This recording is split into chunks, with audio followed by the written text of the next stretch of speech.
We are here with another One Room Schoolhouse, and today we're covering a topic that seems to be capturing the nation right now.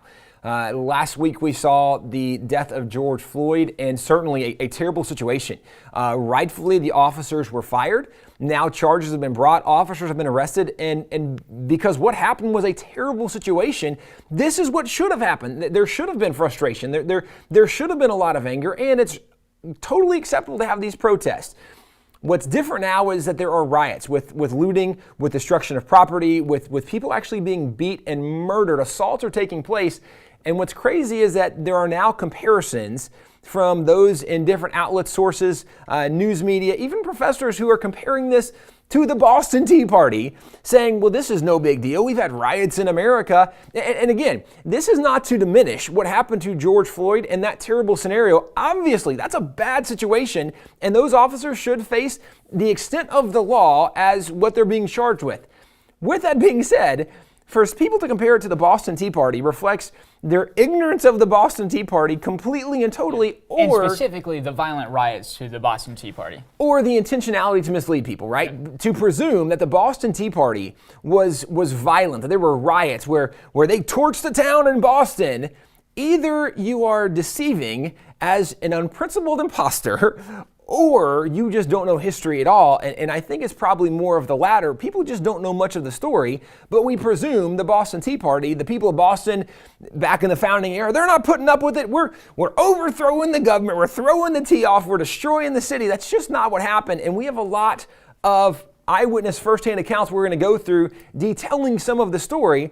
But quite frankly, the Boston Tea Party, nothing like the riots we're seeing today. And part of what's happening here is really the tone. Why would you even care what happened in American history? If we're looking at something that happened with George Floyd, who cares what happened 250 years ago at the Boston Tea Party?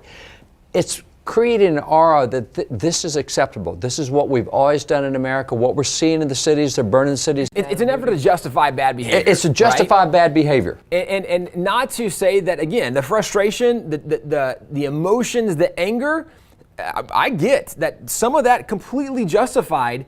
It's just the expression of that frustration and anger to now go and assault people, to steal, to loot, to destroy property. And there's a lot more to it even than just the Boston Tea Party, because now there's reports coming out that people who are rioters are being provided with bricks, with weapons, with things to actually assault officers, to destroy buildings. So this isn't just some protest that's evolved into a frustrated protest of a riot. This seems much more strategic and planned, but again, different than the Boston Tea Party. It's real different, and the tone is real different, because back in the American Revolution at that time, it was not acts of anarchy. It was not acts of just wanton destruction.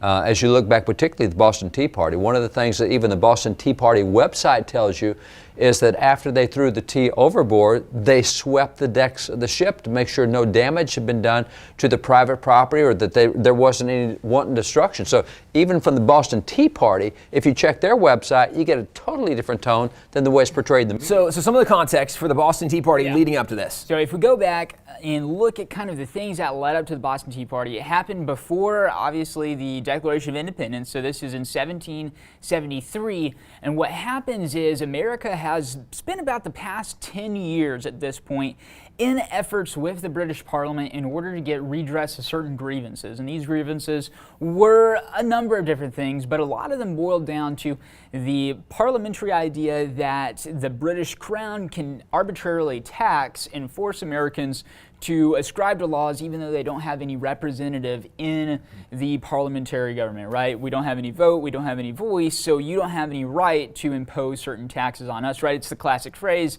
no taxation without representation. Well, to make a little comparison, it's like, here we are in Texas, we're sitting in Texas, it's like saying the Oklahoma legislature is going to make laws for everyone who lives in Texas. We would all say, no, we don't have representatives in Oklahoma. You can make laws for yourself, you can't make laws. And that was the deal, is Great Britain's making laws telling us what to do in America, and we have no representation there. It's not that we're objecting to laws because all the colonial legislatures had laws, but Great Britain's forcing us to pay money without us even having a voice. And the local legislators, they also would impose taxes, so colonial legislators had taxes, and the Americans didn't have any problem with those because they were passed by people they had chosen, they had elected. But when you go to 1765, you have the Stamp Act tax, and that was done by Parliament. And so there was a lot of protest for that. That was overturned, but after that was overturned, then you had the Townsend Act, and that was taxed on lots of goods, and there were protests, and there was a lot of tension, and it actually ends up leading in part to the Boston Massacre, and part of the Townsend Acts were repealed. But what they did not repeal was the tax on the tea. Yep, so there's a tax on tea that they retain from these Townsend And by the Acts. way, that's because tea is the most popular drink in America. They're going to show the Americans, we can't tax you. We're going to take what you like best and put a tax on it, and because you like it, you will pay the tax. Yeah, and so they retain this tax, and at this point, there's a lot of smuggled tea that comes into America because the Americans don't want to pay the tax, and the Dutch have better tea anyways, et cetera, et cetera. Market forces at play. It's another fun discussion. But what happens is in 1773, the British, in order to try to drive up revenue and try to get the Americans to use specifically English tea, they pass another act called the Tea Act, very creatively titled. And what this said is that now the kind of government company, the East India Company, has the rights to ship kind of directly to American ports, and when the tea gets there, the American kind of government colonies have to pay taxes on those teas, these import duties. Based on whatever's delivered, right? So at the time, the British had a stockpile of tea because the Americans weren't really buying it. And so they're trying to figure out, what do we do with this incredible resource we have in abundance?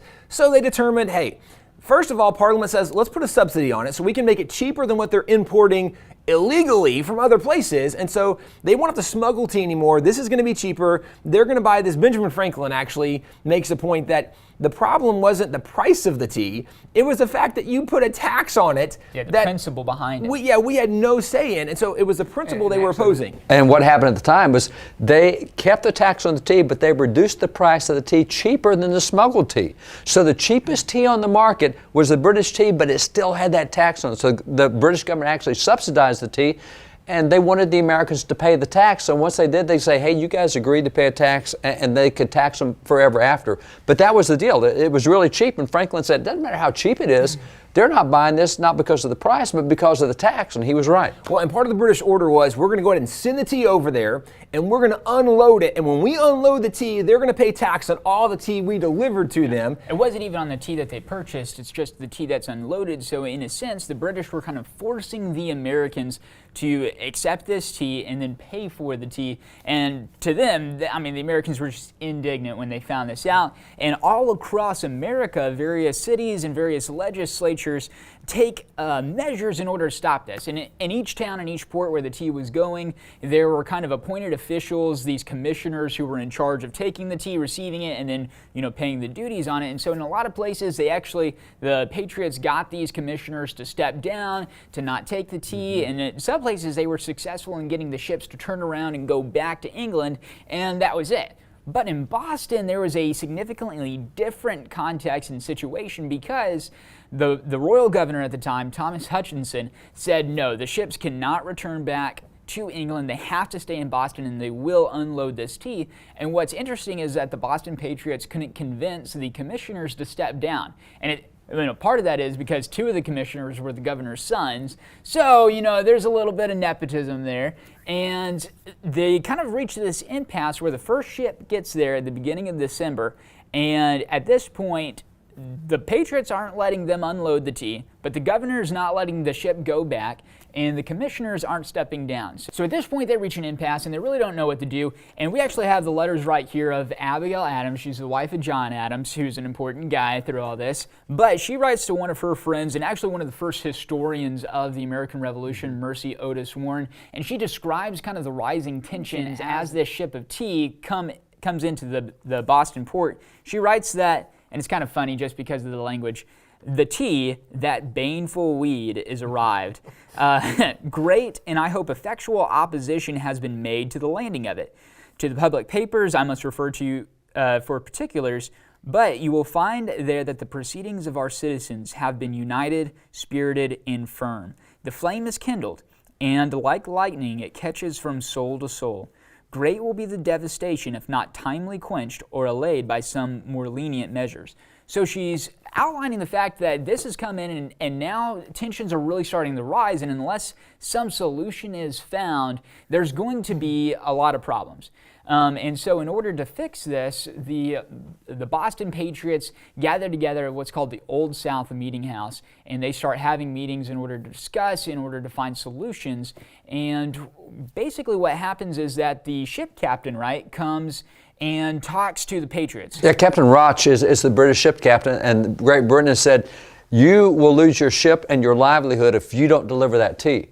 And the Patriots said, you're not delivering the tea. And he says, but I'm just the carrier here. I'm not against Yeah, guys, don't shoot the messenger. Like, I have no dog in the fight. I'm just delivering. I get paid to deliver. Guys, I don't want any trouble, but if I don't do this, I'm going to be in trouble. And so he was really just expressing some of his concern and frustration that, guys, maybe I even sympathize with you, right? I don't mean any difficulty, but I got to do something. And so the Patriots, probably in great compassion, say, okay, well, it wasn't great compassion because they said, all right, why don't you explain your dilemma to the whole town? And so at the Old South Meeting House, they had 7,000 people gather, and Rot stands up front and says, guys, my hands are tied. Here's what I'm facing. So the Patriots said, we've got a solution here. We can unload your tea so you can go back to Britain. Your ships will be safe. You'll be safe. We're not going to drink the tea. Let's just throw it in the harbor. And then you're unloaded. You can go back. You can say, I delivered. It was unloaded. And we're not going to have it. So they saw it as a win-win situation, actually. So in order to be able to unload this, we don't want to get ourselves in trouble. So what can we do? Let's dress up as some natives, as some Indians. Nobody will recognize us if we put some paint on our face, right? Well, totally conspicuous, not even visible, which is crazy, but this is what they did. So they dress up and right, I mean, all of us have seen the stories. We've seen the pictures. We've heard the stories. You don't really see stories. Like maybe you're a good visual. I don't know. But we've heard the stories of these guys, right, dressing up like Indians as Native Americans. They board the ship. And actually, it wasn't just one ship they boarded, because even though this first captain, his ship had been there for several days, and he's coming up to the end of the time when if he doesn't unload it, the British Navy is going to come in, confiscate the ship, they're going to unload it, he's going to lose all this stuff. So at this point, his ship has to be unloaded, but then a couple more ships arrive in harbor as well that also have tea, and they say, let's just take care of all of it. So that night, they go on board several ships. Several hundred, over 300 of these different, I guess, boxes is what they were of tea that they dispose of. Which we actually have several accounts from early historians. Yes. What I have right here, this is a book by historian Richard Frothingham, which is a really fun name. But in his book, this is The Life and Times of Joseph Warren. He includes almost 100 pages of explanation behind the Boston Tea Party, which, when I was reading this earlier, I mean, basically, the most what I'd gotten is from PBS Kids or something like that. And by the way, Frothingham is from the mid-1800s. So he's a guy back there. He's not a modern historian that's got 100 pages of pontification. He's got 100 pages of accounts from people who were actually there. Primary source material. So there's a lot on this. Yeah, really good stuff. I highly encourage you guys to read the full thing of it because it's extremely informative. If you want 100 pages of a book to read. Oh, but it was great. It was great. I mean, I really enjoyed it. You will too, I'm sure. Highly encourage you to read it. I really enjoyed it. I'm sure you will too. You can find it online if you just search it on Google Books or archives.org. Really interesting read. Richard Frothingham. It's Richard Frothingham, and the name of it? The name of it is The Life and Times of Joseph Warren, who was one of the guys who was kind of the main leaders at this time. But Frothingham describes the scene, and he says, notwithstanding the whoop mentioned to have been given when the party went on board the Sons So of that's Liberty. like the charge order, right? Like, all right, guys, here we go. Whoop! So they hop on board the ship. They proved themselves quiet, orderly, and systematic workers. The parties in the ships doing faithfully the part assigned to them. In about 3 hours, they broke open 342 chests of tea and cast their contents into the water. There was no interference with them. No person was harmed. No other property was permitted to be injured, and no tea was allowed to be purloined, which means, stolen. There is much anecdote illustrative. Goodness. Illustrating. There is much anecdote illustrative of these facts, but I have not the space to relate it. The whole was done with very little tumult, Hutchinson says. And Hutchinson, remember, is the loyalist British governor. If anybody has the incentive to cast these guys in a bad light, it's him. But even he is forced to freely admit that there was very little riotous action, none in fact, and that largely it was a quiet, orderly affair that went off kind of without any sort of destruction of property aside from the... Okay, also, we have writings of John Adams. This is from his journal. And on December 17, 1773, one of the things he says in his journal entry is, the question is whether the destruction of this tea was necessary. I apprehend it was absolutely and indispensably so. The governor, admiral, and collector, and comptroller would not suffer it. It was in their power to have saved it, but in no other.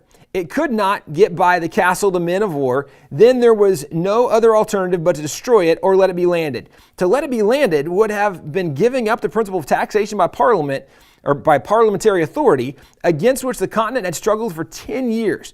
It was losing all our labor for 10 years, subjecting ourselves and our posterity forever to Egyptian taskmasters, to burthens, indignities, ignominy, a bunch of words, right? Reproach and contempt, to desolation and oppression, to poverty and servitude. So he says he thought this was something they had to do because this was an unjust taxation that the governor, really, that the British Parliament in general, that all of Great Britain was forcing them to pay. And if they gave this up, they were giving all their rights away. So he said this was a course of action he thought the most responsible for them to do. Well, see, here's one of the things that makes a big difference already in the comparisons the media is making Tea Party and what's happening right now, is they spent 10 years using every conceivable peaceful means they could to get that problem solved. And then when they decided they couldn't use the peaceful means, they only went after one specific thing and they destroyed only the tea. There was nothing else. That was still a very peaceful movement. Well, Let me read you out of Bancroft. Bancroft he's considered the father of American history. He's the guy to really start collecting. So another historian. Another historian, early 1800s. He said all of this, all things were conducted with great order, decency, and perfect submission to government. He said the people who looked on the Tea Party were so still that the noise of breaking open the tea chest was plainly heard. After the work was done, the town became as quiet as if it had been holy time. Where's all the loud like church noise? on Sunday, right? Yeah, it's quiet. It's and quiet. That quote that you started with, Bancroft's actually quoting John Adams, who, right, obviously was kind of right there. And John Adams emphasizes the fact that throughout all of it, the patriots were actually in submission to the government. They were doing it kind of, in a way that wasn't rebellious, wasn't riotous, it wasn't anarchy. That's right. It was very orderly and submissive, even to the governing authorities, respectful of their life, their property, and that sort of thing. So the notion that modern riots are similar and should be compared to the Boston Tea Party is just really ridiculous on a lot of levels. The Boston Tea Party did not cost people their lives. It didn't cost people their livelihood. It didn't destroy family-owned businesses, right? So many things we're seeing of the stealing, the looting. That's not at all what happened in the Boston Tea Party. And even though certainly what happened to George Floyd, tragedy, officers should face everything that's brought against them, those charges. Absolutely. Justice should be done. Justice should prevail. But now the conversation has moved away from justice for George into defending riots. Those are two totally different things. There should be justice when a police officer, or anybody for that matter, goes and kills somebody in a situation that is atrocious as what we saw. There should be justice for that. But that's not the same thing as now defending bad behavior of people who are assaulting and looting and robbing and destroying, tearing down other people's businesses. These are not the same thing, and these are bad comparisons. Recently in Dallas, there was a court case where Amber Geiger was an off-duty police officer who, on her way home, went into the wrong apartment and shot somebody, was convicted of murder. At this conviction, at the sentencing, the brother of the murdered man got up on the stand and said, "We forgive you, and my hope is that you would make yourself right with Christ," and then asked the judge, "Can I go give her a hug?" I can speak for myself. I forgive you, and I know if you go to God and ask Him, He will forgive you, and the best would be give your life to Christ.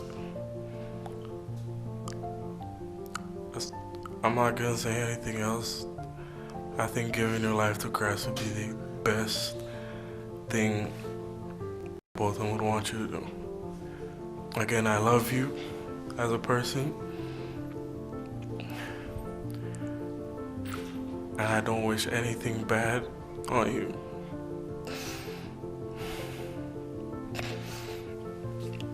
I don't know if this is possible, but can I give her a hug, please?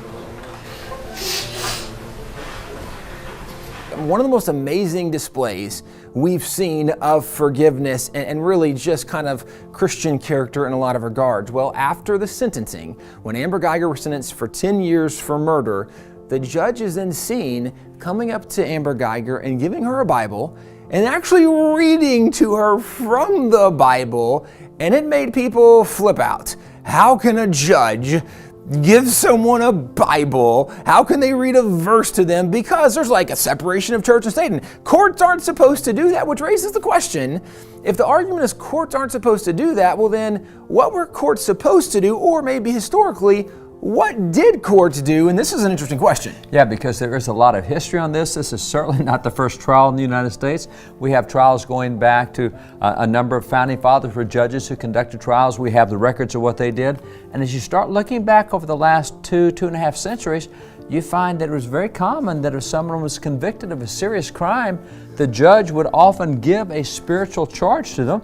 It just happens to be that these are all some trial journals of judges and what they said, and these are serious crimes. We have some murder, we have some other high crimes. Matter of fact, there was a trial in the middle of the Civil War.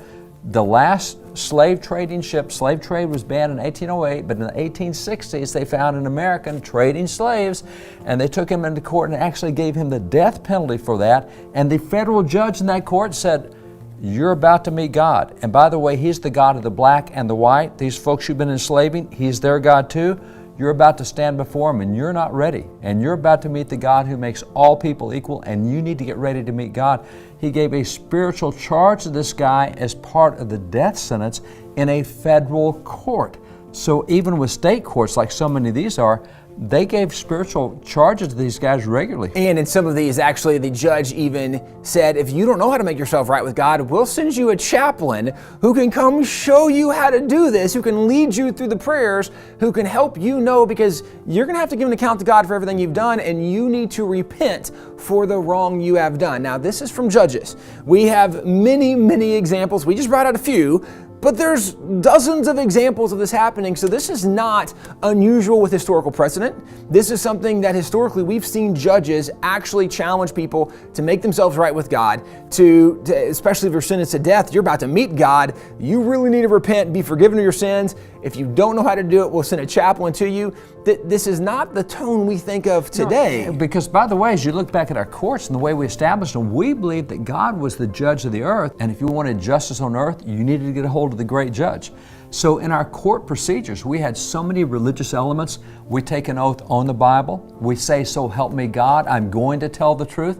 So we understood that justice came not from being secular, because we had secular courts across Europe and there was so much tyranny with that. We wanted a different kind of justice in America. We wanted to be accountable to God both as judge and jurors and defendants. And so we never made it a secular setting, but that's the push today. And that happens because we don't know our history, either judicial history or even American history. But what this judge did is not that unusual in American history. And we do have a lot of writings at wallbuilders.com. If you want to go look and see some of this historical precedent, you can go to our website and look up the separation of church and state. It'll give you a little more context for why people often misunderstand the argument they're making, saying, no, it has to be secular. That's not really what that meant. It's not what the founding fathers intended. In our courts, we wanted to uphold a standard, but ultimately the standard was established from biblical principles and biblical truth. And so it was not unusual for a judge who knew those biblical standards and biblical truth to point people back to the God of those biblical standards and truth to help them get right before they were going to be sentenced, especially if it's a death penalty. Now in this situation, it's not death, it's 10 years in prison, but it's still a good idea that you need to repent for what you've done and you need to make yourself right with God.